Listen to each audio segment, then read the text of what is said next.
स्वागतम, सुस्वागतम, सुस्वागतम.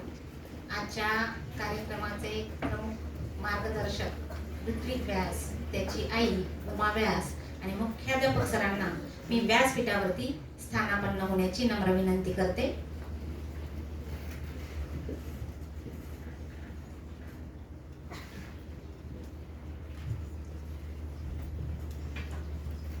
विद्यार्थी मित्रांनो, आज मला पहा शिक्षक म्हणून खूप अभिमान वाटतोय, कारण आपल्या विद्यालयातील विद्यार्थी वेगवेगळ्या क्षेत्रात कार्य करतात आणि लातूर पॅटर्न मध्ये तर आपण मेडिकल आणि इंजिनिअरिंग या दोन ठरलेल्या वाटा सोडून वेगळ्या वाटा आपण निवडाव्यात असा विचार करणं हेच धाडसाचं आहे.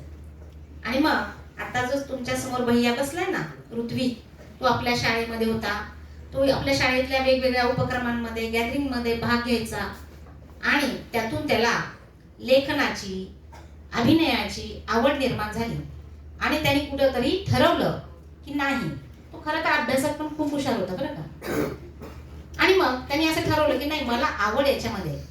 आणि मग त्याने ते ठरवून त्या दृष्टीने त्याने प्रयत्न केले आणि आज तो या लेखन क्षेत्रामध्ये, नाटक लिहिण्यामध्ये असेल, नाटक दिग्दर्शित करण्यामध्ये असेल, तो खूप मोठी प्रगती करताना आपल्याला दिसतोय.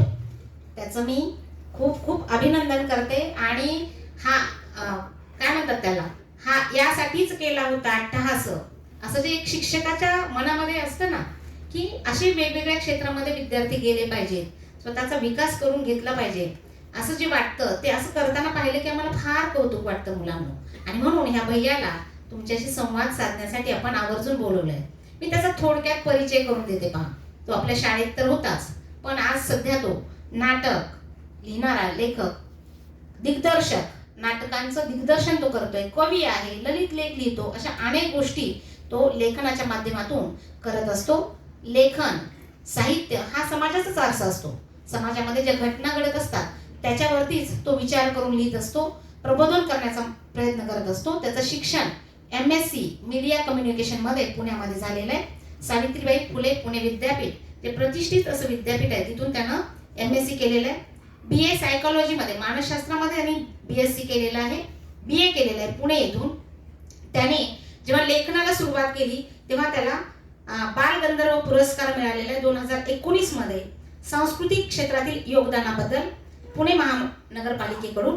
त्याच्यानंतर त्यांनी दर्पण रायटिंग इन्स्टिट्यूट मधून त्याला 5 मजली हॉस्पिटल हे त्यानं लिहिलेले जे नाटक आहे त्याच्यासाठी NCPA कडून त्याची निवड झालेली आहे. त्याच्यानंतर पहा, पुण्यामध्ये पुरुषोत्तम आणि फिरोदिया करंडक अशा नाटकांच्या लेखनासाठी आंतर महाविद्यालयीन स्पर्धा घेतल्या जातात. त्याच्यासाठी सुद्धा त्याला लेखक आणि दिग्दर्शनासाठी पुरस्कार मिळालेले आहेत. त्यांनी आता सांगितलं मी तुम्हाला, तो आत्ता काल लातूरमध्ये आपलं कुठे आहे लक्ष्मी हे त्याचं नाटक त्यांनी स्वतः लिहिलेलं, त्यांनी दिग्दर्शन केलेलं आणि त्यांनी स्वतः त्याच्यामध्ये अभिनय पण केलेला आहे. असं काल रात्रीच दयानंद सभागृहामध्ये त्याचं नाटक झालेलं आहे. कविता लिहितोच, लेखनाला म्हणजे की कविता लिखाण केलेलं आहे त्यानं, लघु कथा लिहिलेल्या आहेत, ललित लेख त्याचे प्रकाशित झालेले आहेत. तो पटकथा आणि संवाद लेखन पण करतो, ऍक्टिंग तर करतोच. माझ्या माहितीप्रमाणे कोरोना काळामध्ये त्याची दूरदर्शनवरती शिक्षण क्षेत्रावरतीची एक तर त्याची एक म्हणजे सिरीज पण तिथं प्रकाशित झालेली आहे. आणि सगळ्यात महत्त्वाचं मला अभिमानाने सांगा वाटतं मुलांनो, की महाराष्ट्र फाउंडेशन अमेरिकेकडून एक पुरस्कार दिला जातो. त्यांनी लिहिलेल्या 5 मजली हॉस्पिटल या त्याच्या नाटकाला हा प्रतिष्ठेचा पुरस्कार आता मागे सप्टेंबर मध्ये प्रदान झालेला आहे. 50,000 रोख अशी त्या बक्षिसाची किंमत होती. बक्षीस महत्त्वाचं नाहीये, आंतरराष्ट्रीय ख्यातीवरती आपल्या विद्यालयातील एक विद्यार्थी लेखनामध्ये पुरस्कार मिळवतो, हे त्याचे मुलाचे पाय पाळण्यात दिसतात. हे आपल्या शाळेपासून त्याचं हे लक्षात येतं. शाळेपासून असताना तो अनेक बाहेर लातूरमध्ये होत असणाऱ्या वेगवेगळ्या स्पर्धांमध्ये भाग घेणं असेल, तिथं भारुड सादर करणे असेल, नाटक सादर करणं असेल, त्यामध्ये तो करायचा आणि तिथून त्याचा तो कॉन्फिडन्स वाढत गेला.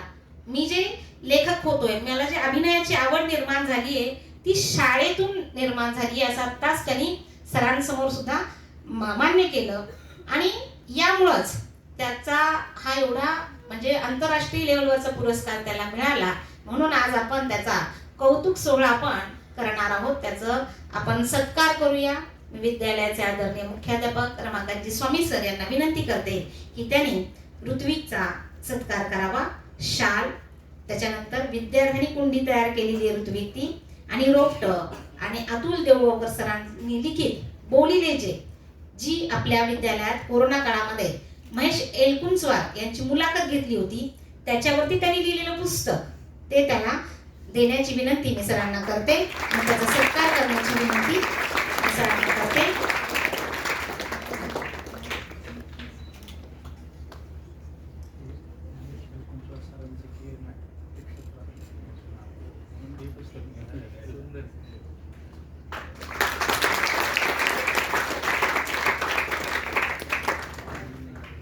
धन्यवाद सर. मुलांनो, शाळेचा तर वाटा असतोच. यशस्वी झालं की त्याच्या यशाचे वाटेकरी सगळेच होत असतात, पण मूळ कुठंतरी घरामध्ये सुद्धा असतंच की नाही. मग हा ऋत्विक शाळेतल्या शिक्षकांमुळे शाळेत तर घडलाच आहे, पण त्याची आई उमा व्यास ही माझी मैत्रीण पण आहे. ती सुद्धा प्रचंड वाचन असणारी, सामाजिक कार्यामध्ये हिरिरीने भाग घेणारी, स्वतःची मतं स्पष्टपणे मांडणारी, स्वतः ती लेखन करते, स्वतः ती अनेक कार्यक्रम घेत असते, आणि तिच्याकडनं सुद्धा खूप मोठी प्रेरणा ऋत्विकने घेतलेली आहे. मी सरांना विनंती करते की त्यांनी उमा व्यास यांचं सुद्धा स्वागत करावं. आपल्या शाळेत मॅडम आलेले आहेत, त्यांची मुलाखत आपण पूर्वी घेतलेली आपल्या युट्यूबला शाळेच्या त्यांची मॅडमची मुलाखत सुद्धा आहे, आपण आवर्जून पहा. यानंतर ऋत्विकला जो महाराष्ट्र फाउंडेशन अमेरिकेतर्फे त्याच्या नाटकासाठी जो पुरस्कार मिळालाय, त्यावेळेस पुरस्कार मिळण्यापूर्वी त्यांनी एक मनोगत व्यक्त केलं होतं, तर ते मनोगत आपण व्हिडिओच्या माध्यमातून आता आपण इथं पाहूया.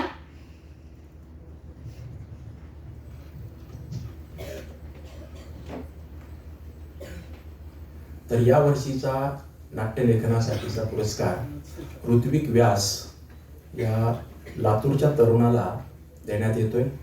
त्याचं 5 मजली हॉस्पिटल या शीर्षकाचं नाटक आहे, आणि आता आपण पहिल्यांदा ऋत्विकचं मनोगत ऐकू, साधारणतः 4.5 ते 5 मिनिटांचं, आणि नंतर आपण त्याला पुरस्कार देऊ.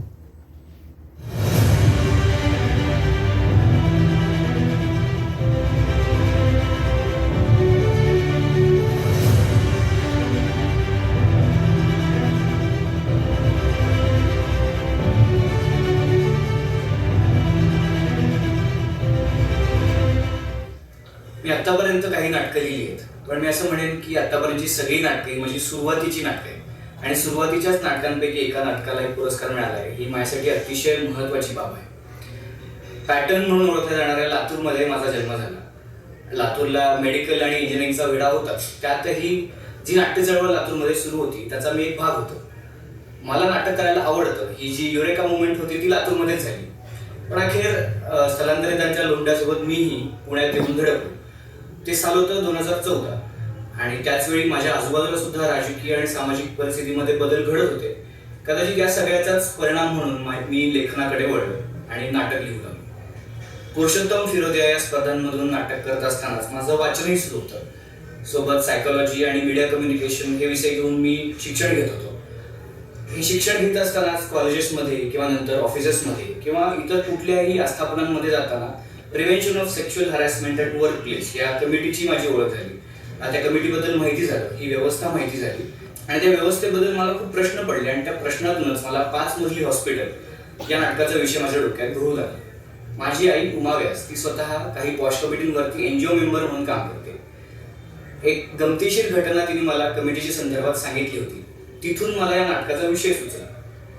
ती घटना वरवरून लहानशी आणि गमतीशीर वाटत असली तरी ती खूप खोल आहे, आणि त्याचे अनेक पदर आहेत हे मला लक्षात येऊ लागले. एका हॉस्पिटलच्या पॉश कमिटी समोर आलेली तक्रार, त्यावरती होणारी चर्चा आणि मग निर्णय, एवढा सरळ साधा क्रम या नाटकाला आहे. पण प्रत्येक टप्प्यावरती वेगवेगळे प्रश्न उभे राहत जातात. हॉस्पिटलचं काम करायचं आणि शिवाय पॉश कमिटी मेंबर म्हणून न्यायनिवाडा द्यायचा, म्हणजे हे न्यायनिवाड्याचं एक्स्ट्राचं काम आहे असं प्रत्येक मेंबरला वाटत असतं. या सगळ्या सिच्युएशनमध्ये ही कमिटी खरंच न्याय देऊ शकेल का, हा प्रश्न मला पडला. प्रत्येक पॉश मेंबरसाठी कदाचित कधी कधी ही केस गंभीर नसून तो एक किस्सा असतो. या सगळ्या परिस्थितीमध्ये न्याय ही संकल्पना खरंच तेवढी सिरियसली घेतली जाते का, हा प्रश्न मला पडला. या नाटकातून मला एका स्त्रीने दाखल केलेल्या तक्रारीचं काय होतं हे विषय मांडायचे आहेतच, पण त्यासोबतच त्या मागे काही विषय दडले तेही समोर आणायचे. चर्चेला येताना प्रत्येक पात्र स्वतःचा अनुभव, स्वतःचा पूर्वग्रह, अढी हे घेऊन चर्चेला येते, कारण अर्थात ती सगळी माणसं आहे. मग माझा हा प्रश्न होतो की माणसानेच तयार केलेल्या व्यवस्थेमधून न्याय देता येईल का? सत्य हे जर एकमितीय नाही असं आपण म्हणालो, तर सत्य जो पटवून देण्यात यशस्वी ठरतो त्यालाच न्याय मिळतो असं म्हणता येईल का?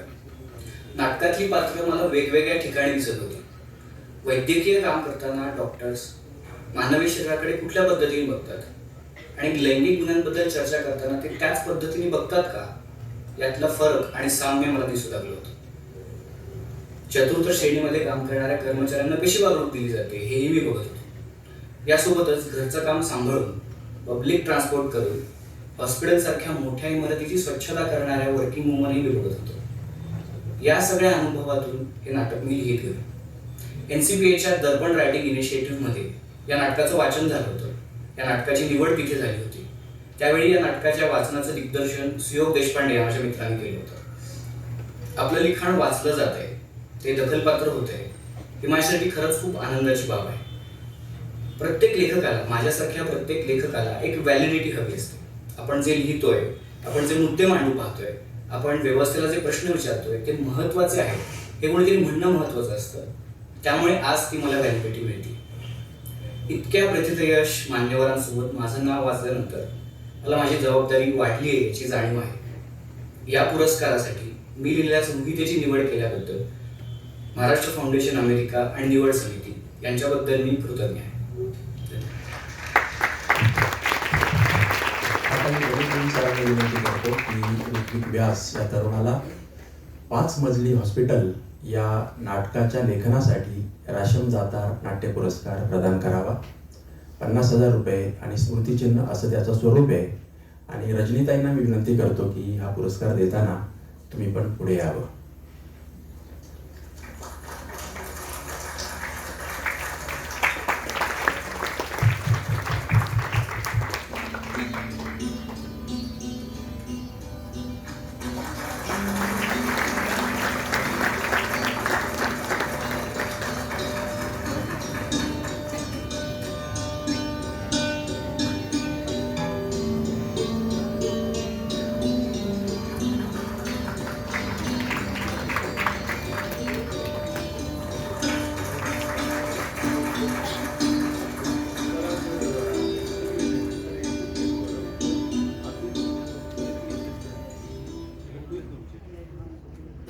विद्यार्थी मित्रांनो, आपल्या ह्या भैयासाठी सगळ्यांनी एकदा जोरदार टाळ्या वाजवा. खूप अभिनंदन, कौतुक आहे. आणि आम्ही जास्त वेळ घेत नाही. ऋत्विकला मी विनंती करते की त्यांनी या सगळ्या विद्यार्थ्यांशी, या त्याच्या छोट्या भावांशी, बहिणींशी संवाद साधावा, त्याच्या मनातलं मुलांशी बोलावं असं मी त्याला विनंती करते.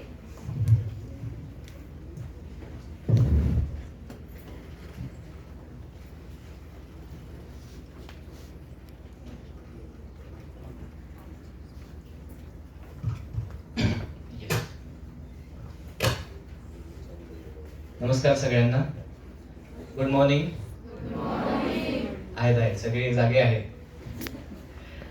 मला तर असं पोडियमवर येऊन बोलायची सवय नाही. मी नाटक करणारा माणूस आहे, त्याच्यामुळे डायरेक्ट संवाद साधायचं मला सवय आहे. पण मला वाटतं नंतर मी थोडा वेळ बोलेन आणि मला वाटतं तुम्हाला जर प्रश्न असतील तर नक्की आपण चर्चेच्या माध्यमातून आणि थोडं इंटरॅक्टिव्ह पद्धतीने बोलूया. कारण मी एकटा बोलतोय, मी काही मला लेक्चर द्यायला काही फार आवडत नाही, त्याच्यामुळे तुम्ही बोललेलं जास्त महत्त्वाचं राहील. मला एवढं सांगायचं आहे की इतक्या वर्षांनी मी शाळेत येतोय. म्हणजे मी पहिली ते चौथी इथे होतो आणि चौथी नंतर तेव्हा ही बिल्डिंगही नव्हती आणि आज ही बिल्डिंग बघून अक्षरशः भारावून जायला होतंय. आणि पहिली ते चौथी मी आपल्या त्या बिल्डिंगमध्ये शिकत होतो आणि मी आल्याच म्हणालो सरांना की इथे माझा पहिलीचा वर्ग होता, इथे दुसरी, इथे तिसरी, इथे चौथी. मला पटपट सगळं आठवलं, कारण ते माझं फाउंडेशन जे म्हणतो, जिथे आपली सुरुवात होते ती इथे झाली. त्याच्यामुळे ही वास्तू, ही अख्खी जागा माझ्यासाठी, माझ्या मनामध्ये खूप महत्वाचं घर आहे त्या जागेचं, आणि ती कायम माझ्या लक्षात राहणार आहे. त्याच्यामुळे शाळेबद्दल मी अतिशय कृतज्ञ आहे. आणि हे काही पुरस्कार वगैरे ही खरं बघायचं झालं तर क्षुल्लक गोष्ट आहे. शाळेत मिळणारं जे कौतुक असतं, आपण काहीतरी म्हणल्यानंतर ज्या टाळ्या वाजतात शाळेत, त्या सगळ्यात जास्त महत्वाच्या असतात. म्हणून माझ्यासाठी ही गोष्ट खूप जास्त महत्वाची आहे. आज व्यासपीठावर इतके गुरुजन वर्ग बसलेले आहेत आणि सोबत माझी आई आहे. आज पहिल्यांदाच असं घडतंय की आम्ही दोघं एकाच स्टेजवरती आहोत. आणि बऱ्याचदा मी प्रेक्षकांमध्ये असतो, फोटो वगैरे काढतो जेव्हा आई बोलत असते, पण आज असा क्षण आहे की आम्ही दोघंही एकाच स्टेजवरती आहोत. तर ही एक खूप सुवर्ण क्षण आहे माझ्यासाठी. थोडक्यात मला काही लेक्चर नाही द्यायचं, फक्त मी काय करतो, मला नक्की काय आवडतं आणि तुम्हाला नाटकात काय करायचं असेल तर पुढे काय करता येईल याच्याबद्दल बोलतो. मुळात मला सांगायचंय की आता साधारण किती आपण 5वी 6वी पहिली ते वर्ग कुठला आता आलेले सगळे मिक्स 8वीचे. ओके फक्त 8वीचे. तर मग मला असं म्हणायचं की तुम्हाला आता लक्षात येत असेल की तुम्हाला काय आवडतं. तुम्हाला बऱ्याच जणांना कुठली काही वाद्य वाजवायला आवडतं, कुणाला गायला आवडतं, कुणाला नाचायला आवडतं, कुणाला नाटकात काम करायला आवडेल. तर आता आपल्याला कदाचित समजत असेल की आम्हाला नक्की काय आवडते. तर ह्या सगळ्या ज्या कला आहेत, त्या कला आपण खूप मनापासून जोपासल्या पाहिजे. अभ्यास महत्वाचा आहे का? 100% महत्वाचा आहे. मला पण जमत होता का? जमत होता.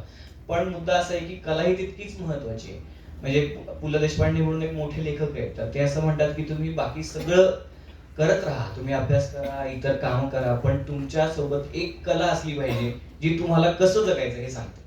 तर ते तुम्ही कुठलीही कला तुम्हाला जी कुठली आवडते आणि नसेल अजून सापडली तर ती नक्की शोधा. 8वी 9वी 10वी या काळामध्ये जसं म्हणतात ना की सायन्स महत्वाचं आहे, मॅथ्स महत्वाचं आहे, तेवढं आणि तितकंच कला ही महत्वाची आहे. अगदी कुठलीही असेल, चित्रकला असेल, नृत्य असेल, कुठलीही. ती एवढी सुंदर पेंटिंग्स लावलेली आहेत. तिकडे चंद्रमोहन सरांनी केलेलं पेंटिंग आहे. तर हे पेंटिंग आपण बघतो का इथे आल्यानंतर या हॉलमध्ये? आपण ते बघायला पाहिजे. आणि नुसतं बघणं म्हणजे येता बघणं नाही. जसं सर म्हणाले तसं हे प्रत्येक पेंटिंग देवबाबा सरांनी स्वतःहून निवडलेलं आहे. निवडण्यामागे पण काहीतरी विचार असतो, बरोबर? म्हणून याचा अर्थ आपण चांगले प्रेक्षक पण व्हायला पाहिजे. जेव्हा कोणी काही सादर करतंय, जेव्हा कुठली कला आपण बघतोय, तर ती कशी बघायची हे पण आपण बघितलं पाहिजे, बरोबर? दुसरी गोष्ट मला एक अशी सांगायची होती, जेव्हा मी विचार करत होतो की काय बोलता येईल बरं मला माझ्या मित्रांशी, तर मला असं वाटलं की आपल्याला बऱ्याचदा असं सांगितलं जातं की सायन्स आहे महत्वाचं आहे, बरोबर आहे. पण सायन्स कसं महत्वाचं आहे? शालेय पुस्तकातलं महत्वाचं आहे का? 100% महत्वाचं आहे. कारण आपल्याला त्याच्यातनं मार्क मिळणार, कारण आपल्याला पुढे जायचंय, आपल्याला चांगल्या कॉलेजेसमध्ये जायचंय. पण उदाहरणार्थ सायन्स, मॅथ्स हे आपल्या आयुष्यात पण गरजेचं आहे, बरोबर? की सायन्स हा विषय म्हणजे फक्त पुस्तकात आहे का? काय वाटतं? सायन्स फक्त पुस्तकात आहे का सायन्स पुस्तकाच्या बाहेर पण आहे? पुस्तकाच्या बाहेर पण आहे. आज आपण इथे, आता मी आज हे बोलतोय, हा माईक आहे, हे सायन्स इन्व्हेन्शन आहे, बरोबर? सायन्समुळे हे तयार झालेलं आहे. इथली कुठलीही गोष्ट ही सायन्स असेल किंवा कला असेल, या गोष्टींनी एकत्र मिळून तयार झालेली आहे. कुठलीही गोष्ट एका शालेय पुस्तकात अडकलेली नाही. तर ह्याच्या पलीकडे जाऊन आपण अभ्यास केला पाहिजे, बरोबर? याच्यासाठी काय, वेगवेगळी पुस्तकं वाचली पाहिजे. शालेय पुस्तक सोडून पुस्तकं वाचली पाहिजे, बरोबर? आता इथे ह्या शाळेने मला हीच सवय लावली की तू पुस्तकाच्या बाहेरचं बघ, पुस्तकात अडकू नको, फक्त आणि फक्त शालेय पुस्तकात. ही रुजवात जी होते ती ह्या शाळेत झाली माझी. त्याच्यामुळे मला इथून जेव्हा खूप वर्षांनी मी या शाळेत होतो, मी आईला तेच म्हणालो येताना की त्याच गेटनी यायचं ना ज्या गेटनी मी येत होतो. तर आधी इकडचं पण गेट सुरू होतं आणि तिकडचंही गेट सुरू होतं. तर मला काहीच वेळ लागला नाही आठवण्याला की मला कुठनं यायचं. इतके ही मेमरीज मध्ये सेव्ह आहे माझ्या. मला आज खूप छान वाटते की मी इथे आलोय, तुमच्याशी गप्पा मारायच्या वाटतायत. तर मला वाटतंय तुम्हाला कुठले प्रश्न असतील तर नक्की विचारा, कारण हे मी सलग बोलत राहिलो तर मलाच बोर होईल आणि तुम्हाला मला बोर करायची बिलकुल इच्छा नाही. तर मला वाटतंय तुम्ही प्रश्न विचारा. अगदी कोणालाही काही प्रश्न वाटत असतील, काही बोलावं असं वाटत असेल, काही शेअर करायचं असेल तर प्लीज आपण 2 मिनिटं करू शकतो.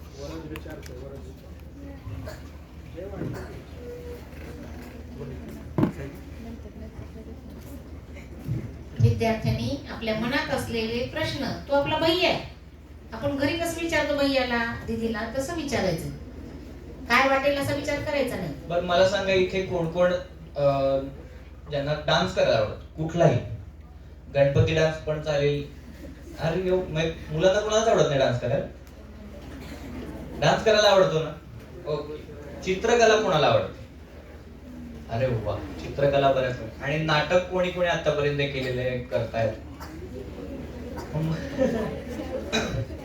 मुलांना कलेत काही मुली वा ओके. नाटक करता सगळे, आवडतं नाटक, पाहिलंय कोणी कोणी आतापर्यंत? अरे वा वा वा वा. नाटक कुठे बघितलं? लातूर मध्येच बघितलं? अरे वा. कुठे एखादं नाव सांगाल कुठल्याही नाटकाचं? आठवत नाही. हा, कुठलं? भोक्या सात बंडे. वा वा. अजून? नटसम्राट. अरे वा. ही नाटकं बघताना तुम्हाला नाटक आणि फिल्म मध्ये जास्त काय आवडलं?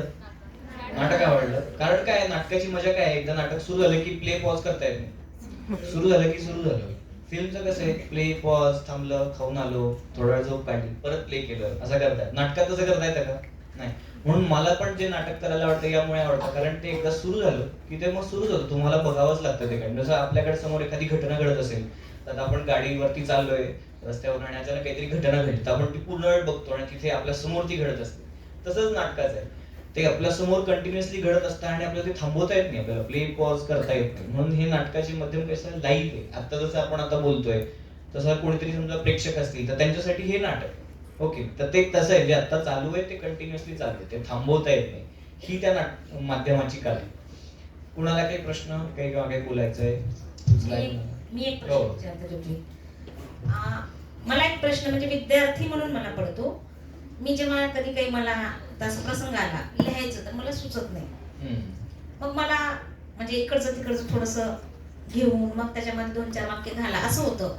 पण मग मुलांनी तुला जसं लेखन कधीतरी सुरू केलं असेल तू, मग तुला तेव्हा काय अडचणी आल्या, मग त्याच्यावर तू मात करत कसा गेलास, आणि मग तुला कधी कॉन्फिडन्स आला किंवा मी खूप छान लिहू शकतो, किंवा तुला हे कधी कळलं, मग त्याच्यासाठी वेगळे प्रयत्न तू काय केलेस, हे जर काही सांगितलंस, तू मुलांना सांगितलंस तर त्याचा मुलांना निश्चित फायदा होईल. कारण निबंध लिहिताना सुद्धा, म्हणजे मला माझे शाळेचे दिवस आठवतात, म्हणजे अवघड वाटायचं निबंध लिहायला, काही सुचायचं नाही मला. म्हणजे काही विद्यार्थ्यांना खूप छान सुचतं, पण मला सुचायचं नाही. मग तिथे मार्कासाठी वगैरे तसं नव्हतं. आपल्या मनातल्या भावना व्यक्त करण्यासाठी लेखन सुरू करणे, आणि मग ते कशा पद्धतीने अप्रुव्हल होत गेलं, किंवा अशा पद्धतीने थोडं मार्गदर्शन करशील का? हो हो हो. मला सांगा, गोष्टी ऐकायला कुणाला आवडतं? मी या प्रश्नाला धरूनच सांगतो.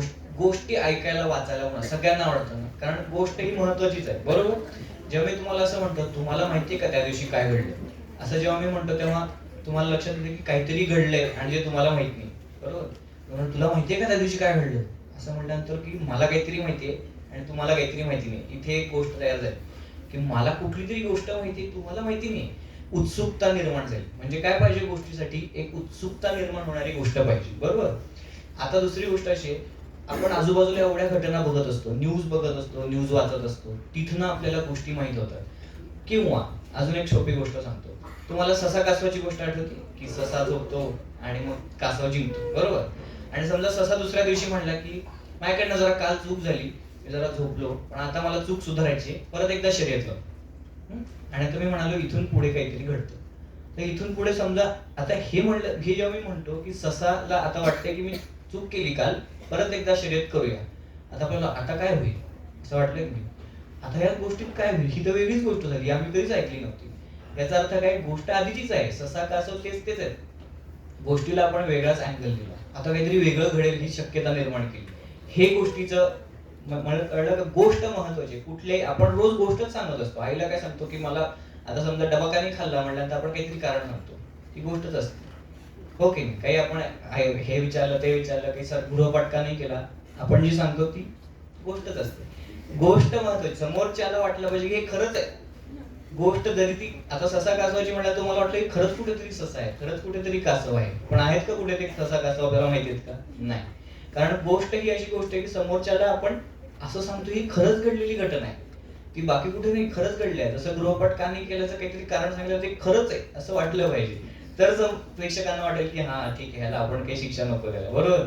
तर जेव्हा आपण काही सांगतोय ती खोटं नाहीये, ती काय गोष्ट आहे. ती गोष्ट जेव्हा उलट शिक्षकांनाही कळतं बऱ्याचदा की हा ही सांगितलेली गोष्ट आहे, पण यांनी सांगितली हुशार पद्धतीने की ठीक आहे बाबा, आपण त्याला शिक्षा नको करायला. तर निबंध वगैरे लिहिताना सुद्धा हा विचार केला पाहिजे की आपण नव्याने काय सांगतोय, जे आतापर्यंत कोणी नाही सांगितलेलं, जे आपल्याला आजूबाजूला दिसतंय पण आपण वेगळ्या पद्धतीने त्याच्याकडे बघतोय. मी जसं म्हटलं इथे एवढे वेगवेगळे पेंटिंग आहेत, प्रत्येक पेंटिंग मध्ये एक एक गोष्ट आहे. आणि ती पेंटिंगची तर मजा अशी आहे ना, तुम्ही तर पेंटिंग समोर उभा राहिलात की प्रत्येकाची गोष्ट वेगळी सापडेल. आता इथे बघा, इथे हरिण आहे, आता ही 2 जे पेंटिंग आहेत हरणांची, प्रत्येकाला असं वाटेल की अरे हे हरण काय करते, हे ओके, हे इथे झाडाच्या जवळ आहे, हे 3 हरणं काय बोलत असतील एकमेकांशी. प्रत्येकाची गोष्ट वेगवेगळी सापडू शकते, बरोबर. म्हणून चित्र बघितली पाहिजेत, पुस्तकं वाचली पाहिजेत आणि बातम्या पण पाहिल्या. बातम्या बघता का रे? किती जण बातम्या बघतात? आवडतात का बातम्या? आवडत नाही आवडत? खरं सांगा.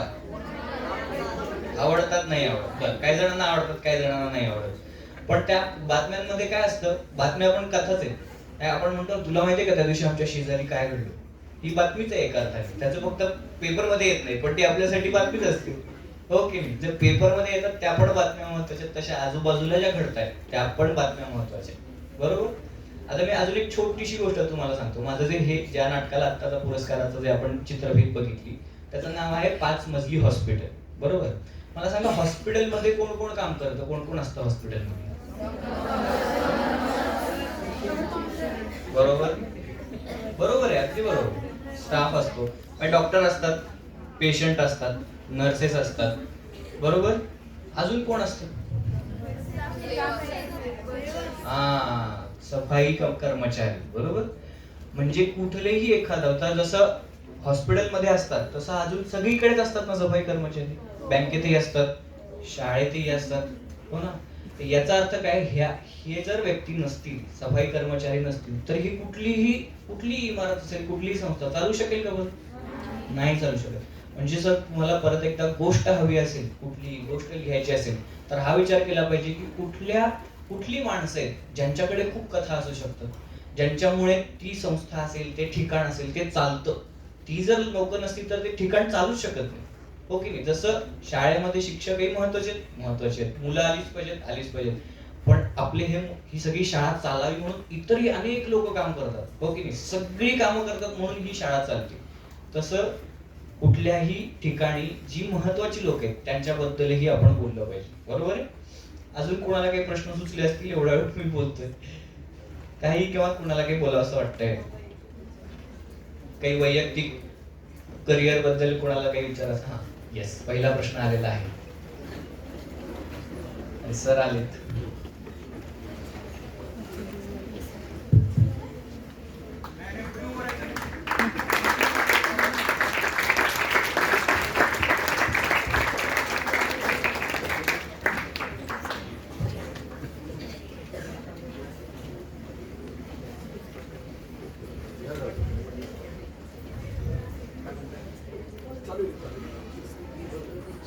माझा क्वेश्चन नाहीये, सजेशन पाहिजे की मी रोज डेली डायरी लिहिते. जर एका दिवशी मला काही टॉपिक नाही आठवलं तर त्यावेळेला मी काय करू? आपल्या आयुष्यात रोज कुठली ना कुठली घटना घडतेच. डायरी बद्दल कुठली ना कुठली तरी घटना घडतेच. किंवा असं तरी घडतं की आज कुठलीच घटना घडली नाही. असं तरी घडेल की आज शाळेत गेलो नाही, मी घरीच होतो, पण म्हणजे काहीतरी केलंच. शाळेत गेलो नाही, आज सुट्टी होती, म्हणजे बरोबर आपण काही नाही केलं म्हणजे एक अर्थाने आपण काहीतरी केलं. तर हे तर लिहू शकतो. असं नाही की काहीतरी खूप महत्वाचं आणि मोठं घडलं पाहिजे. ते मोठं घडलं तर ते तर रोजचीच गोष्ट आहे, काहीतरी घडतंच. पण कधी कधी काही घडत नाही, ते पण तेवढंच महत्वाचं आहे, तेही लिहून काढायचं. आपल्याला जे रोज वाटतंय, मी म्हणतो खूप छान प्रश्न आहे खरं तर हा, की हा आपण रोज किती जण डायरी लिहितात रोज? अरे वा, बरीच मुलांना डायरी मुलांना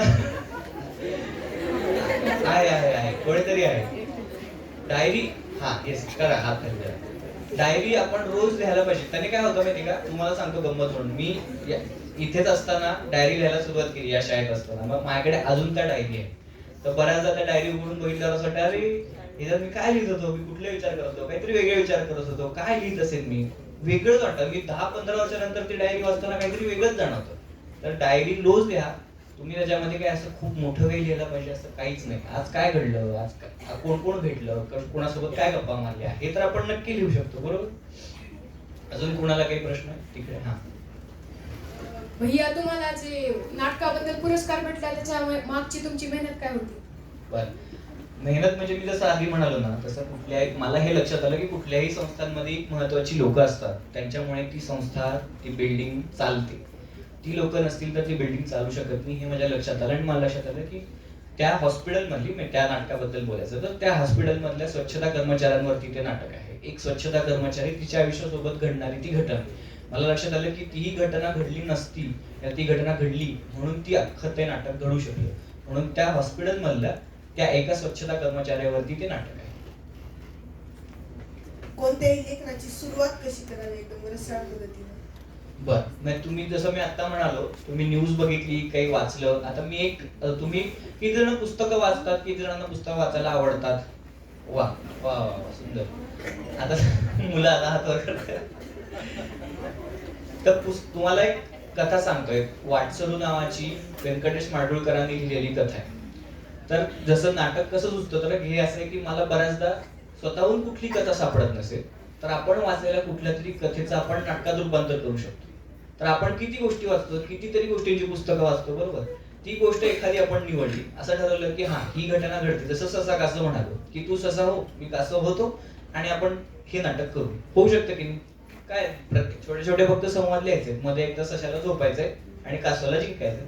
झालं, एक अख्खं नाटक 20 मिनिटाचं छान तयार होईल, हो की नाही? आणि जेव्हा मी ही कथा सांगतोय की एक ससा होता, शर्यत लागली, हे ऐकायला किती रटाळ वाटतं. आणि तेच एक ससा दिसला, जर दुडदुड पळतोय, कासव आहे जो हळूहळू चालतोय, बघायलाच एक काहीतरी वेगळं वाटतं, हो ना. आणि जरी ती माणसं असतील तरी आपल्याला वाटतं की हा ससाच आहे कारण तो तसा पळतोय, हा कासवच आहे कारण हा शांतपणे चालतोय, तरी कंटिन्युअसली चालतोय आणि तो जिंकतोय. आपल्याला लगेच वाटतं की हा ससाच आहे, हा कासवच आहे. हे कशामुळे होतं? कारण त्याला म्हणतो आपण नाटक, जे खोटच आहे पण आपण दाखवतोय असं की ते खरंच आहे, बरोबर. तुला प्रश्न आहे? एखादी मी छानशी स्क्रिप्ट लिहिली किंवा नाटक लिहिलं तर ते पुढे मला दुसऱ्यांना सांगायचे. फक्त शाळेमध्ये ते सांगेन मी किंवा मैत्रिणींना सांगेन, मग ते बाहेर कसं पोहोचणार? अरे वा, चांगला प्रश्न आहे. असं आहे की आता आम्ही काय करतो, जे काही नाटक आहे ते लिहिलं, ते वाचून बघितलं, तर सगळ्यांनी मिळून जे काही आपले ओळखीचे लोक असतील, जे काही प्रेक्षक असतील, त्याला आपण प्रेक्षक असं म्हणतो, त्या लोकांना बोलून त्यांच्यासमोर एक छोटा प्रयोग करून बघायचा, छोटा शो करून बघायचा. त्याला आम्ही 0 शो म्हणतो, म्हणजे शो 1च्या आधीचा एक शो. त्यांना कसं वाटतंय नाटक? आता जसं तुम्ही शाळेतल्या लोकांसाठी करू शकता, तसं पालकांसाठी करू शकता, शेजाऱ्यांसाठी करू शकता आणि म्हणू शकता की तुम्हाला कसं वाटतंय. आणि 20-20 मिनिटाची नाटकं करून आपण दाखवू शकतो आणि त्यांना विचारू शकतो की तुम्हाला कसं वाटतंय. असं करता येईल. अजून कुणाला काही प्रश्न? आपल्याला लहानपणापासूनच वाटतं की मोठं होऊन आम्हाला यांच्यासारखं बनायचंय, खूप मोठं व्हायचंय, कलेक्टर वगैरे. तर तुम्हाला कोणासारखं व्हावं असं वाटतं? खूपच सुंदर. तर माझ्या आयुष्यामध्ये जेव्हापासून मी नाटक लिहायला लागलो, तर 2 खरं तर खूप महत्वाची नाटककार आहेत ज्यांचं लेखन वाचून मी अजूनही शिकतोय. तर जसं मला आत्ता पुस्तक सरांनी दिलं, अतुल देवळकर सरांनीच लिहिलेलं, महेश एलकुंचवारांवरती. तर ते महेश एलकुंचवार सरांची नाटकं वाचून मला अजूनही एक नाटक घेऊन बसलो आपण, तर ते आपण त्या नाटकाची इतकं काय काय शक्यता दिसतात आपल्याला. आणि लक्षात येतं की लिहिताना या महेश सरांनी इतका विचार केला असणार आहे, कुठल्या तरी जाणीवेतनं ते आलेलं नाटक आहे. तर महेश एलकुंचवार सर, जसं तू म्हणालीस तसं त्यांच्या सारखं होणं ही खूप मोठी गोष्ट आहे, खूप मोठी प्रतिभा आहे ती. पण त्यांनी कसं काम केलंय हे बघता येईल, त्यांनी काय कष्ट घेतले, ते कशा प्रकारे काम करतात हा विचार करू शकतो. दुसरे आहेत सतीश आळेकर सर आहेत. सतीश आळेकर सरांची अनेक नाटकं प्रायोगिक रंगभूमीवरती खूप महत्वाची नाटकं म्हणली जातात. त्यांचं महानिर्वाण असेल किंवा बेगम बर्वे, ही 2 नाटकं जी मला अतिशय आवडतात. महानिर्वाण तर मी अजूनही ते रंगभूमीवर काही एक संच करतोय, त्यांचं मी जेव्हा लागेल तेव्हा ते नाटक बघतो, कारण मला ते प्रचंडच आवडतं नाटक. किंवा विजय तेंडुलकर सर असतील, विजय तेंडुलकरांचं एक नाटक जे आहे शांतता कोर्ट चालू आहे म्हणून, तर ते वाचून मी आता जे 5 मजली हॉस्पिटल आहे त्याच्यासाठी प्रेरणा घेतली होती की हे नक्की कसं स्ट्रक्चर केलेलं आहे, कसं बांधणी केली आहे नाटकाची. म्हणून आपण नाटक लिहिण्यासाठी नाटक वाचणंही तितकंच गरजेचं आहे. तर अनेक नाटकांची पुस्तकं उपलब्ध आहेत, तुम्ही नक्की वाचा. आणि त्यातून तुम्ही जसं रोल मॉडेल तू म्हणालीस की आपल्याला त्यांचं प्रेरणा वाटते, तर असं नाही की अर्थात हे माझ्यासाठी नाटकांचा मुद्दा आहे, पण तू जसं कलेक्टर म्हणालीस तसं कोणाला अजून सायंटिस्ट वाटत असेल, कोणाला अजून काही वाटत असेल, तर ह्या माणसांबद्दल त्यांनी कशी कामं केली, त्यांच्या आयुष्यात कुठल्या अनेक चरित्र उपलब्ध असतात पुस्तकांच्या रूपात. ती चरित्र आपण वाचू शकतो, म्हणजे आपल्याला लक्षात येईल की त्या माणसाने काम कसं केलं, त्या माणूस प्रत्येक आलेल्या संकटांवरती असेल किंवा स्वतःहून काय नवीन काय क्रिएट केले हे बघून आपण तर नक्की त्यांचा प्रेरणा घेऊ शकतो. अजून कोणाला प्रश्न आहे? येस. तुम्ही कधी एखादी स्क्रिप्ट लिहिताय आणि तुम्हाला मध्येच वाटलं की आता काही लिहावं याच्या पुढे, तर तुम्ही कसा विचार करता? त्याला आम्ही रायटिंग ब्लॉक असं म्हणतो. की आता काय सुद्धा ट्रॅफिक कसा ब्लॉक होतो तसं बऱ्याचदा आपल्या डोक्यातले विचार ब्लॉक होतात आणि वाटतं आता काय लिहायचं, असं 100% होतं. मग तेव्हा आम्ही काय करतो, जे काय आहे जे लिहितोय ते थोडा वेळ बाजूला ठेवायचं आणि दुसरंच काहीतरी करायचं. मग एखादी फिल्म बघायची, एखादं नाटक बघून यायचं, काहीतरी वेगळंच वाचायला घ्यायचं. नाही तर नाही, मित्राला फोन करायचा आणि वेगळाच गप्पा मारायचा. तो फोन ठेवला की आपल्याला त्या फोनमध्येच काहीतरी आठवतं की अरे हा हे पुढं काहीतरी लिहिता येईल, असं काहीतरी करता येतं. आणि मुळात मित्रांची गप्पा ह्याच्यामुळेच खूप प्रश्न सुटतात. कुठल्याही विषयावरच्या मित्रांशी मैत्रिणींशी गप्पा मारा. तुम्ही मारतो ना गप्पा, मारायलाच पाहिजे, त्यातलं नाहीतर आपले प्रॉब्लेमच सॉल्व्ह होणार नाही. येस, तुला प्रश्न होता? नाटकामध्ये कॅरेक्टर कसे शोधायचे, म्हणजे तुम्हाला जर मैत्रीबद्दल लिहायचं असेल तर तुम्ही कसे कॅरेक्टर शोधा किंवा कोणतं कॅरेक्टर योग्य वाटेल? बरोबर, वा. म्हणजे कॅरेक्टर मध्ये तुला जे सादर करतात ती लोक म्हणायचे का? ओके. आता नाटक लिहून झाल्यावरती नाटकामध्ये बऱ्याचदा आपण असं लिहितो ना की जसं मी तुम्हाला म्हणालो की ससा आणि कासव हे समजा आपण हेच उदाहरण कंटिन्यू करू. तर ससा म्हणून मी असा एखाद्या मुलाला घेऊ शकेन का की जो ससा वाटतच नाही बघितलं पाहिजे, तो ससा जो एकदम ऍक्टिव्ह पाहिजे, बरोबर, तर किंवा छोटा पण पाहिजे. हा, त्याला तो एकदम उंच असा ससा दिसेल का? छान नाही दिसणार. उंच काय चांगलं वाटेल?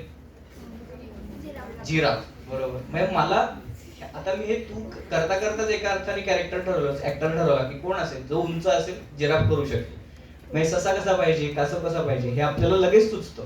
तशी व्यक्ती आपण बघतो आणि नाटकात घेतो.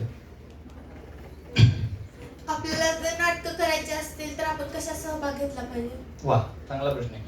आता खूप जण असं म्हणतात की सगळं जे काही नाटक आहे ते फक्त पुण्यातच चालतंय आणि मुंबईतच चालतंय. असं काही नाही. खूप छोट्या छोट्या गावांमध्ये, लातूर तर खूप मोठं गाव आहे, यापेक्षा लहान लहान गावांमध्ये अनेक ठिकाणी नाटक आणि नाटकाची चळवळ खूप चांगली चालते. कणकवली हे गाव माहितीये तुम्हाला? कोकणामध्ये कणकवली नावाचं गाव आहे, लातूरपेक्षा लहान. तर तिथे खूप चांगली नाटकं होतात. तिथे लोक भारत देशातली वेगवेगळी नाटकं येऊन तिथे सादर होतात. वामन पंडित नावाचे खूप मोठे आणि महत्वाचं व्यक्तिमत्व आहे ते कणकवलीमध्ये, जे खूप चांगलं काम करतात. त्याचं रंगवाच्या नावाचं एक मासिक आहे, ते चालवतात. तर तिथे खूप महत्वाची नाटकं होतात. त्यासोबतच लातूरमध्ये सुद्धा खूप चांगली नाट्य चळवळ आहे. अनेक लोक नाटक करतात, तर त्यांना तुम्ही नक्की अप्रोच होऊ शकता आणि त्याच्यामध्ये तुम्ही ती जी काही नाटकं असतील त्यांना आपण म्हणू शकतो की आम्हाला तुमच्या नाटकांमध्ये भाग घ्यायला आवडेल, ते नक्की घेतील. जेव्हा तुम्ही तुमचं पहिलं नाटक लिहिलं तेव्हा तुमचा विचार कसे होते? तेव्हा मी माझं पहिलं नाटक बहुतेक शाळेत असताना लिहिलं होतं, जे कधी सादर नाही झालं पण लिहून झालं.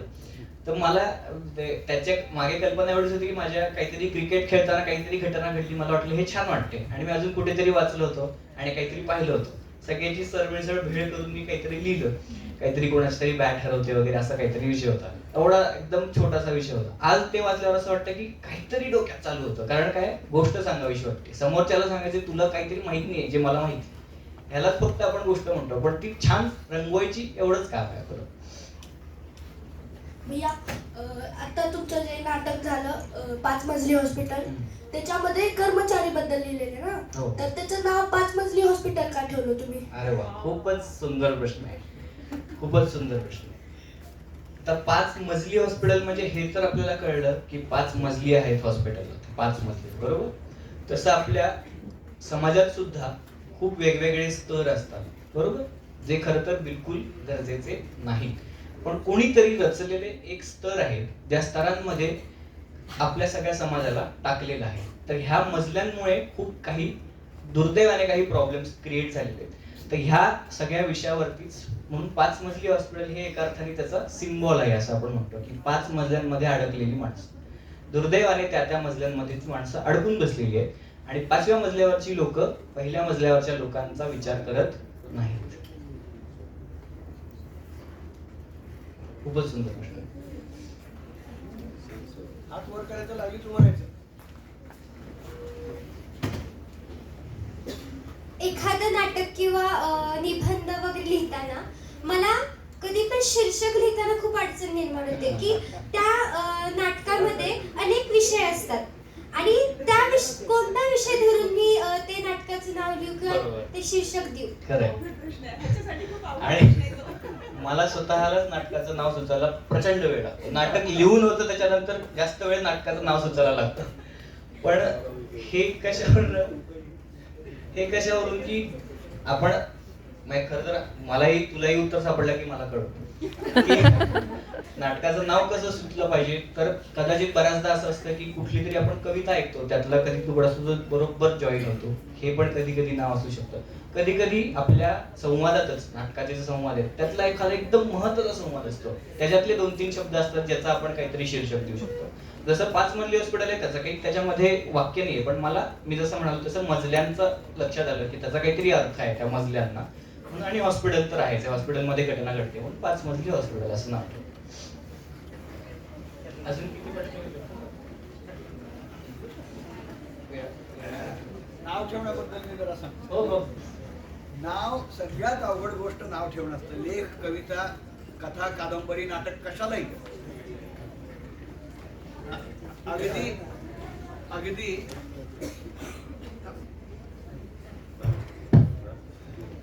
नाव देणं, लेख, कथा, कविता कशालाही, एवढंच काय बातमी करताना सुद्धा हेडिंग देणं हे सगळ्यात अवघड काम आहे. त्यासाठीचा एक थंब रूल असा आहे की तुम्ही किमान 5 ते 10 नावं काढायची मनातल्या मनात, नंतर निवडायचं. कधी आधी नाव ठरतं मग लेख होतो किंवा नाटक होतं, जे काही येते. आणि अनेकांच्या बाबतीत हे कित्येक जणांना विचारलेले आहे. आणि आधी ऋत्विकने सांगितलं त्याप्रमाणे कित्येक वेळेला मित्र सुद्धा सुचवतात, अरे असं बघ म्हणून. त्यामुळे तुम्ही किती जणांना वाचायला देता काय नाही वगैरे. आणि अगदी सिनेमातलं गाणं, कथा, कविता कशातनंही सुचू शकतं, पण तेवढं सुचण्यासाठी तुमच्या डोक्यामध्ये तेवढं असायला लागतं. तुमच्या डोक्यामध्ये माती जेवढी भुसभुशीत असेल ना, मग त्याच्यात बी पडले की त्याचं रोप होणार, झुडूप होणार का वृक्ष होणार हे तुम्ही ठरवू शकता. मध्येच बोलावं असं वाटलं म्हणून मध्येच तोंड घातलं नाही, नाहीतर नाटक लिहावं ही कल्पना तुम्हाला कशी सुचली? नाटक लिहावं ही कल्पना कशी सुचली? मी जसं म्हणालो तसं मला ते माध्यमच आवडतं, कारण ते प्ले पॉज करता येत म्हणून तर मला नाटक लिहावंसं वाटतं. आणि आता मी सुरुवात नाटकांपासून केली म्हणून मला नाटकच जास्त आवडतं. मी फिल्म वगैरे, शॉर्ट फिल्म, डॉक्युमेंटरी हे पण केलेलं आहे, पण मला लक्षात आलं की मला नाटक आवडतं कारण मला ते लिहायला आवडतं मुळात. आणि ते सादर करायला, हे जो स्टेज आणि प्रेक्षक हे जे ओव्हरऑल काय म्हणतो आपण त्या क्षणाचा मुद्दा असतो की कोणीतरी काहीतरी सादर करतंय आणि कोणीतरी पूर्ण वेळ ते बघतंय, हे क्षणच खूप सुंदर असतो. कारण कोणीही पूर्ण वेळ ही घटना खरंच घडते असं बघत असतं. म्हणून मला तो माध्यम आवडतं म्हणून मी नाटक लिहितो.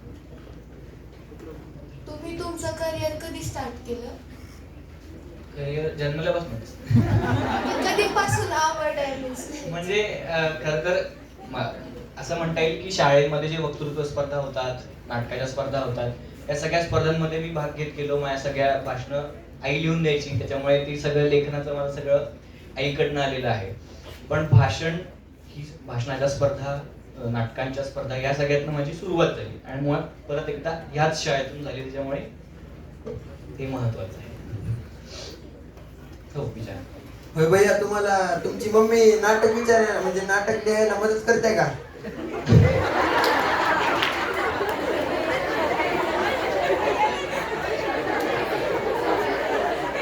तुम्हाला काय वाटतं, आज ती स्टेजवर आहे माझ्यासोबत? मी उत्तर दिलं तर चालेल ना? आता त्याने जे सुरुवातीला सांगितलं ना की भाषणं लिहून द्यायची, तिथपर्यंतच मर्यादित होतं.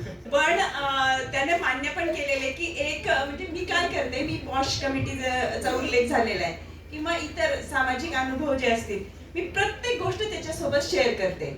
तर शेअर केल्यानंतर त्याच्यातून त्याला सुचत असेल, पण लिखाणाला अजिबात मदत करत नाही हे मी सांगते आणि जाहीरपणेच सांगते. फक्त एक आहे की म्हणजे समजा त्याला तो जॉब पण करतो, त्याने सांगितलेलं आहे सुरुवातीला की इन्स्ट्रक्शनल डिझायनर म्हणून तो काम करतो. त्याला सकाळी 10 ते संध्याकाळी 6 पर्यंत कंटिन्यू कामात असतो तो, आणि सायमल्टेनियसली नाटकातली कामं सुरू असतात. तर त्याची काही नाटकं म्हणजे लिखाण जे आहे ते मी टाईप करायचं काम करत असते. तर किंवा त्याला म्हणजे व्यवस्थित करणं वगैरे, तर त्याला इकडचा शब्द इकडं गेलेला सुद्धा आवडत नाही. म्हणजे त्याचा चुकलेला असेल तर चुकलेला तसाच ठेव, पण मला लक्षात येते की अरे इथं चुकलं, इथं हा शब्द पाहिजे, पण नाही, मी बदलत नाही. त्याच्यामुळं मी अजिबात लिहून देत नाही, पण मी थोडीफार मदत करते. धन्यवाद. तुला काय सांगायचं ते सांग. नाही, ती म्हणाली ते मी परत म्हटलं ना, गप्पा जर होत असतील सगळ्या घरच्यांसोबत मित्रांसोबत तर आपल्याला नाटकाचे विषय सुचतात. विचार. नाटकात काम करायसाठी कुठे अप्लाय करायचं?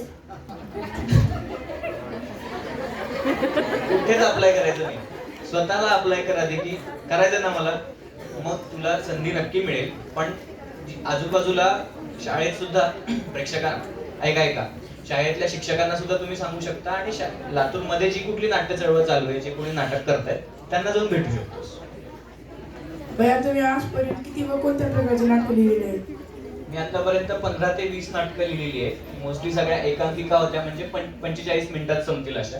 आता 2-4 नाटकं अशी आहेत जे मी दीर्घांक लिहितोय किंवा 2 अंकी आहेत, म्हणजे साधारण 90 ते 100-150 मिनिटांची नाटकं आहेत. भैया तुम्हाला लेखकच बनावं असं का वाटलं? तुम्ही इंजिनियर, डॉक्टर, कलेक्टर पण बनणार असतं. बरोबर, ते जास्त बेटर होतं का?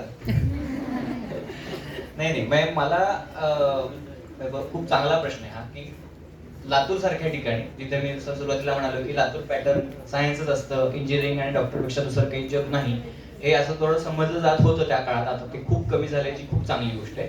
पण मला तेव्हाही नाटक करायला आवडायचं. मला वाटलं की पुण्यात जास्त संधी मिळतील म्हणून तिथे गेलो. कलेक्टर व्हावंसं वाटत होतं का, तर मलाही कलेक्टर व्हावंसं वाटत होतं. मला सुरुवातीला वाटत होतं की मी ॲस्ट्रॉनॉट व्हावं.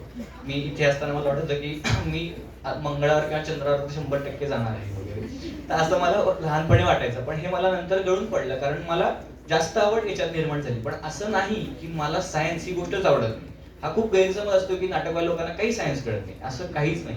सायन्स हा विषय पुस्तकातला नव्हे, मी जसं असं म्हणतो, सायन्स हा विषय खूप खूप मजेदार आहे, खूप महत्वाचा आहे. तो तुम्हाला विषय म्हणून आवडतोय का, तर ते जर आवडत असेल, मला अजूनही स्पेस आणि ओव्हरऑल अवकाश याच्या विज्ञानाबद्दल वाचायला प्रचंड आवडतं. मी खूप त्याच्याबद्दल डॉक्युमेंटरीज बघतो, पुस्तकं वाचतो, कारण मला तो विषय आवडतो, अभ्यासाला नाही. त्याची परीक्षा घेतली तर मी म्हणेन नको, सॉरी, पण मला तो वाचायला खूप आवडतो. याच्याबद्दल मी फक्त एकच गोष्ट सांगू इच्छिते विद्यार्थ्यांना, की जसा संभ्रम, म्हणजे आता एकीनं प्रश्न विचारला की कलेक्टर वगैरे का व्हावं असं वाटलं नाही, इंजिनियर, डॉक्टर का व्हावं असं वाटलं नाही. लातूरमध्ये जन्मलेला, लातूरमध्ये शिक्षण घेत असलेल्या प्रत्येक मुलाला, विद्यार्थ्याला असं वाटतं की मला डॉक्टर, इंजिनियर व्हावंच लागणार आहे किंवा व्हायचंय, फार तर कलेक्टर. तर त्याच प्रवाहामध्ये ऋत्विक सुद्धा होता आणि त्याचा संभ्रम दूर झाला तो केवळ वेद नावाच्या कार्यशाळेमुळे. वेद कार्यशाळा तुम्हाला माहिती असेल, आनंद नाडकर्णीचे घेतात आणि नियमितपणे ते लातूरला कार्यशाळा व्हायच्या. त्या कार्यशाळेमधून मी त्याला घेऊन जात राहिले, तेव्हा त्या ठिकाणी येणारे जे मार्गदर्शक लोक आहेत, तर त्यांनी सांगितल्यानंतर त्याचा संभ्रम दूर झाला की अरे मी इथं, म्हणजे मला ठरवलेलं नव्हतं. मानसशास्त्र घेऊन तो BA करत होता SP कॉलेजमध्ये. नंतर त्याच्याकडून ते घडत गेलं आणि त्याने ते मुलाखतीच्या सुरुवातीला सांगितलं की तो फार वेगळा काळ होता 2014चा. तर ह्या काळामध्ये त्याचं व्यक्तिमत्व घडत गेलं. मध्येच कोणीतरी प्रश्न विचारला की तो विचार प्रवाहानंतर बदलत गेला त्याचा. तर पण त्याला एक लक्षात आलं की मी सुरक्षित असणार आहे ह्या क्षेत्रामध्ये. हे केवळ वेद कार्यशाळेमुळे त्याचा विचार पक्का झाला. धन्यवाद मला बोलायची संधी. भैया, स्टार्टिंग मध्ये मॅमनी सांगितलं होतं की कोरोना काळामध्ये तुमचं एक सिरीज प्रकाशित झाली होती. त्या सिरीजचं नाव काय? त्या सिरीजचं नाव होतं टिलीमिली. तर ती सह्याद्री नावाची वाहिनी तुम्हाला माहिती आहे, त्याच्यावरती ती प्रसारित झाली होती, टिलीमिली नावाने. तर टिलीमिली काय आहे ते पटकन थोडक्यात सांगतो. तर त्या काळात कोविडमध्ये बऱ्याचशा खेडेगावातल्या मुलांपर्यंत शाळा बंद असल्यामुळे शिक्षणाची जे काही साधन आहेत ती पोहोचत नव्हती. तर TV तर चालू होता, काय ते असं माध्यम आहे की तिथे कुठेतरी रेकॉर्ड होते, तर तुम्ही अगदी खेडेगावात सुद्धा ते पोहोचू शकतो. तर आम्ही काय करायचो, मला शिक्षण या क्षेत्रात शिकवलं कसं जातं, मूल कसं शिकतं हे पण जाणून घ्यायला आवडतं. तर मी टिलीमिली ही जी वाहिनी होती, हे जी प्रोग्राम होता, तो असा होता की आम्ही 1ली ते 4थी वयोगटातल्या मुलांसाठी मॅथ्स असेल किंवा परिसर अभ्यासा विषय असतो त्यांना, तर हे थोडं खेळाच्या माध्यमातून म्हणा, ऍक्टिव्हिटीजच्या माध्यमातून कसं शिकवता येईल, कसं सांगता येईल, कसं समजावता येईल, ह्याच्यासाठीची ती मालिका होती. तर मी पहिली आणि चौथी ह्या 2 इयत्तांसाठी परिसर अभ्यास आणि मला वाटते विज्ञान हे 2 विषय मी असं 2 मुलं शेजारी बसतात आणि त्यांना मी ऍक्टिव्हिटी थ्रू समजावून सांगतोय असे ते एपिसोड्स होते. 20 एपिसोड्स मध्ये मी फॅसिलिटेटर म्हणून काम केलं होतं.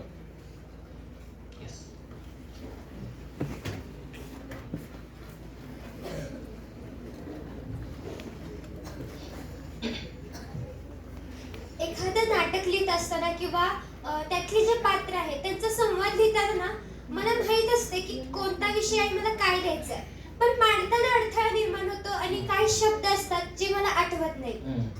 मग नक्की त्याच्यामध्ये बदल कसा घडवून आणू? बरोबर आहे.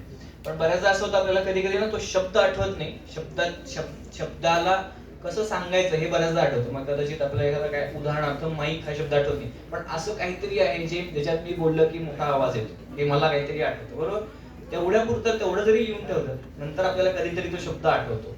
हा एक मुद्दा झाला तो सॉर्ट करण्यासाठी. पण जर आपला शब्द साठाच वाढवायचा असेल, आपल्याला वेगवेगळे शब्द माहित असावे, तर त्यासाठी काय करायला लागेल? काय वाटतं? शब्द साठा वाढवायचा असेल तर पुस्तक वाचायचं. इंटेक येणार कसं ना? पुस्तकात. शेवट 2 वेळ कसा असेल? भैया तुम्हाला डेली रुटीन मधून नाटक लिहायला कधी वेळ मिळत असेल? आत्ताच्या शेड्यूल नुसार तर माझा जॉब साधारण आई म्हणे तसं 6 पर्यंत संपतो, त्यानंतर वेळ असतो आणि शनिवार रविवार मला सुट्टी असते, त्याच्यासाठी करतो. पण हे फक्त सांगण्यासाठी. माझं ऑफिस चालू असताना सुद्धा माझ्या डोक्यामध्ये तेच चालू असतं.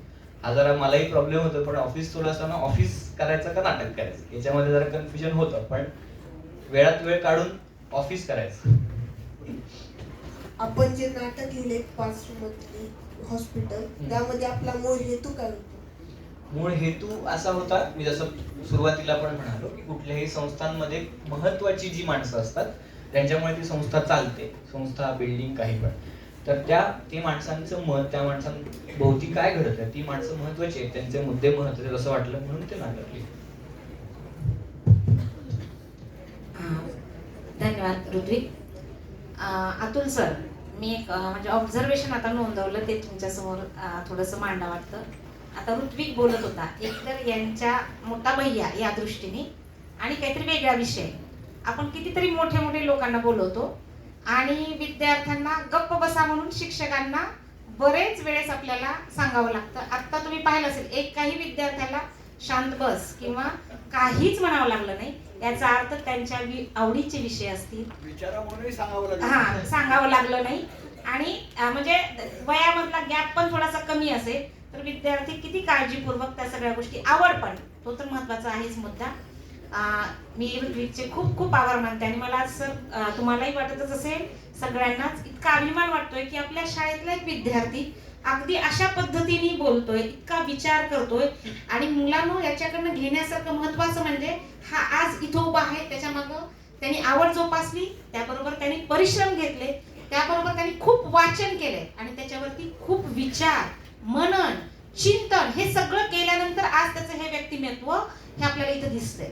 म्हणजे व्यक्तिमत्व खुलवण्यासाठी फक्त काहीतरी वाटलं म्हणून नाही, त्याच्यासाठी परिश्रमाची गरज आहे, एक दृष्टिकोनाची गरज आहे, त्याच्या अनुषंगाने वाचनाची खूप गरज आहे आणि त्याच्यानंतर मग मनन, चिंतन हे सगळं होणं आणि अनेकांशी आपल्या मतांवरती चर्चा करणं, मित्रांशी वगैरे हे सगळं सांगितलं. हे तुमच्या लक्षात येईल.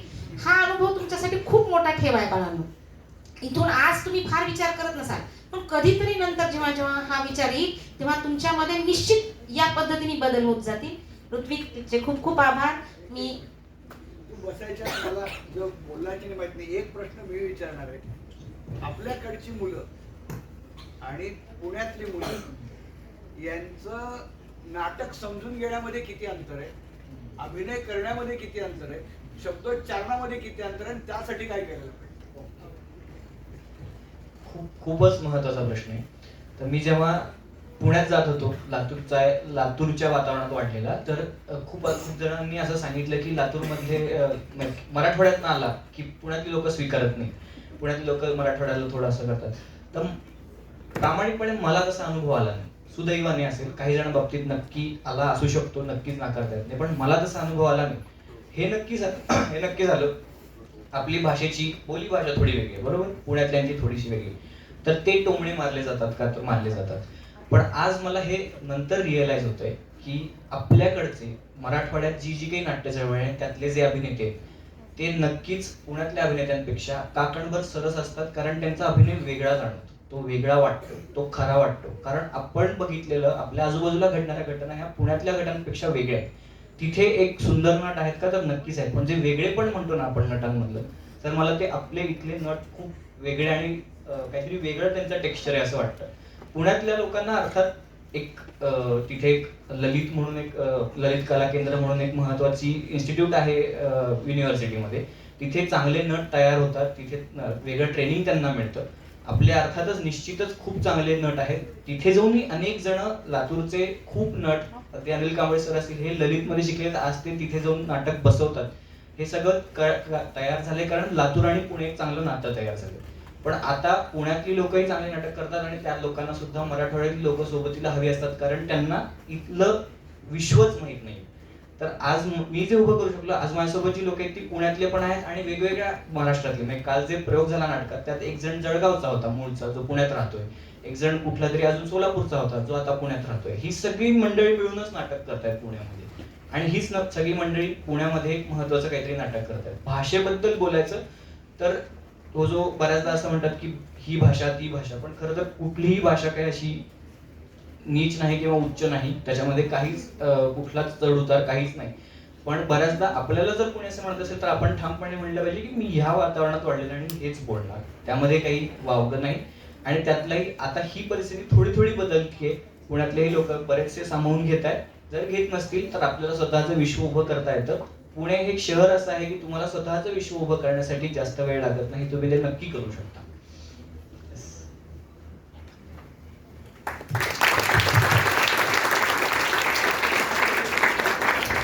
आणखी सरांना मी विनंती करते की त्यांनी विद्यार्थ्यांशी संवाद साधावा. तुम्ही कंटाळलाय, एवढं झाल्यानंतर बोलत नाही. फक्त ऋत्विक आल्याचा मला खूप आनंद झाला. एक तर तो आपल्या शाळेतला विद्यार्थी आहे. तुम्ही कौस्तुभ दिवेगावकरला भेटला होता का? भेटला होता ना? नाही, कोणत्या वेगळ्या वर्गासाठी असेल. तर या दोघातलं साम्य सांगतो. कौस्तुभही लातूरचाच, ऋत्विकही लातूरचाच. हे दोघही शाळेपासून खूप वाचत होते. आता मला सांगा, तुमच्यापैकी किती जणांनी 5 पुस्तकं यावर्षी वाचलेले आहेत? हात वर करायचे. आता किती संख्या कमी लक्षात आलं? 5. मुद्दा काय लक्षात घ्या, मराठी आपली मातृभाषा आहे ना, म्हणजे आईवर जेवढं प्रेम तेवढं आपल्या भाषेवर प्रेम असलं पाहिजे असं आपण गृहीत धरतो. पण ते करतो का, हे तुम्हाला पुढं काहीही करायचं असेल तरी तुम्ही तुमच्या भाषेला, आता आमची भाषा अभिजात झाली म्हणजे काय झालं? सरकार दरबारी अभिजात झाली असेल, मी काय करणार आहे त्यासाठी?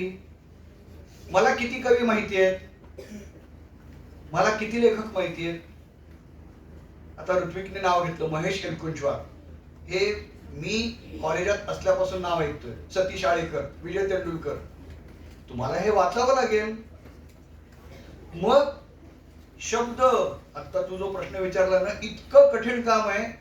यांचं लेखन वाचलं की आपल्याला न्यूनगंड येतो, आपल्याला काही येणार नाही, आपण काहीही लिहू नये असं वाटायला लागतं. असे लेखक मराठीत आहेत, इंग्रजीत आहेत, हिंदीत आहेत. हे जर तुम्ही जितकं तुमच्या मनामध्ये असेल तितकं तुमचं म्हणणं खूप चांगलं आणि खूप काळ टिकणार असेल. आता सुरुवात आपण अशी करूया. तुम्हाला निबंध लिहायला असतो का मराठीमध्ये? असतो ना. किती प्रकारचे निबंध असतात? हा, कोणीतरी एकाने मला उठून 5 प्रकारचे निबंधांची नावं सांगा. कोणत्या कोणत्या प्रकारचे निबंध?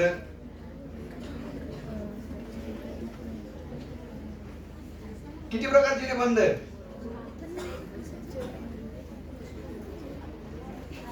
आत्मकथन आहे, बरोबर, वैचारिक आहे, 2. तिसरा प्रकार कोणता असेल तो आपण बघूया, कल्पना. पण यामध्ये आता समजा तुम्हाला सांगितलं आत्मकथन लिहायचंय आणि ते मोबाईलचंच आत्मकथन लिहा, तर तुम्हाला किती माहिती आहे, किती वाचलंय, यावरनं तुम्ही लिहिणार आहात, कदाचित त्यातनं नाटकही होऊ शकतं. मोबाईल बोलायला लागलाय, हे नाटकही होऊ शकतं. हे किती चांगलं होऊ शकेल यासाठी तुम्ही किती वाचता, आणि काहीही वाचलं तरी तुम्हाला ते मिळणार आहे. आपण ती सुरुवात करायला पाहिजे. चित्र, एखाद्या चित्राचं तुम्ही सांगू शकता का की हे चित्र आहे, त्यातनं मला हे कळलं, मला ते सांगावं असं वाटतं. एखादं गाणं. म्हणून तुमच्या हार्ड डिस्क मध्ये आत्ताच्या भाषेत सांगायचं तर काय घालाल आणि काय काढून टाकाल, काय घेणार नाही, यावरनं तुम्ही स्वतःला घडवणार आहात. मग तुमच्या डोक्यातल्या कल्पनाचं बी तिथं खुरटूनही जाऊ शकतं, त्याचं गवतासारखं रोपही होऊ शकतं, गवता एवढं, त्याचं झेंडूचं झाड होऊ शकतं, किंवा त्याचा वड आणि पिंपळ होऊ शकतो. ते तुमच्यावर अवलंबून आहे. तुमच्याकडनं वड आणि पिंपळ जास्त व्हावेत यासाठी तुम्हाला शुभेच्छा. आणि ऋत्विकचं नाव आणखीन मोठं होऊन देश पातळीला जावं यासाठी त्याला शुभेच्छा. विद्यालयाचे मुख्याध्यापक स्वामी सरांना मी नम्र विनंती करते, त्यांनी ऋणनिर्देश व्यक्त करावा.